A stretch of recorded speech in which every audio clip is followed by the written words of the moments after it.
আপনারা পুরো ভিডিও ক্লিপটি দেখলেন। পুরো ভিডিও জুড়ে আপনাদের কি মতামত অবশ্যই আপনারা এখন কমেন্ট বক্সে অবশ্যই লিখে যাবেন। দেখেন তার স্বামীর কথাগুলো শুনতে পারলেন।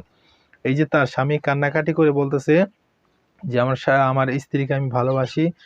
আমি এর আগেও অনেকদিন যাবৎ এর আগে অনেকদিন যাবৎ আমি এই ঘটনা দেখে আসতেছি। ঠিক আছে? এই ঘটনা আমি দেখে আসতেছি। আর এই ঘটনাটা তার স্ত্রী যে আছে, স্ত্রীর যে মা-বাবা আছে সেই মা-বাবার কাছে বলছে। কিন্তু তার স্ত্রীর মা-বাবারা উল্টা তাকে তার মেয়েকে তো কিছু বলেই নাই, বরং তার জামাইকে কঠিনভাবে শাসিয়েছে। বলছে যে, "এটা তুমি কি বলতেছো? তোমার এত বড় সাহস আমার মেয়ের নামে উল্টাপাল্টা কথা বলো।" এই সেই বিভিন্নভাবে মোট কথা তাকে যতভাবে ডাবানো দরকার সেভাবে ডাবিয়েছে। কিন্তু এই লোকটাও কতটা চালাকি করেছে, ঠিক আছে? এটা দরকার ছিল আর দরকার আছে, এরকম করা দরকার। তো এইজন্য তিনি কি করলেন, পরকীয়া করছে এক ব্যবসায়ীর সাথে। তো তিনি কি করলেন, এটা ভিডিও করে রাখছে। তিনি এটা ভিডিও করে তারপরে এখন তার শ্বশুর-শাশুড়ি আছে, পাড়া-প্রতিবেশী সকলকে দেখাইছে এবং তিনি নিজেও হাতে নাতে ধরেছে। এখন কি বলবেন?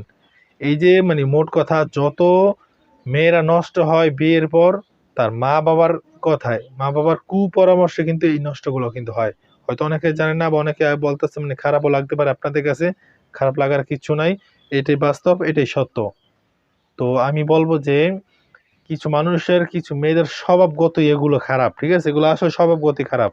আর কিছু মানুষ দেখছি স্বামী যদি প্রবাসেও থাকে তারপরও আল্লাহকে ভয় করে এই সমস্ত কর্মকান্ডগুলো করে না। কিন্তু কিছু মানুষ আছে এরা করবে এগুলো। এগুলো স্বভাবজাত। স্বামী যদি ২ টাও থাকে তারপরে এরা এরকম পরকীয়া করবে। এটা স্বাভাবিক। ঠিক আছে? এদেরকে কোনোভাবেই ফিরানো যাবে না। তো যাক, এত কথা বলতে চাই না। এদের কি হওয়া উচিত, কি বিচার হওয়া উচিত অবশ্যই আপনার মন্তব্য করে যাবেন। আমি এই বিষয়ে কোনো কথা বলতে চাই না। পরবর্তী ভিডিওর আসার আগ পর্যন্ত সকলেই ভালো থাকবেন, সুস্থ থাকবেন আর ভিডিওটি ব্যাপক পরিমাণে একটু শেয়ার করে দিবেন। আল্লাহ হাফেজ।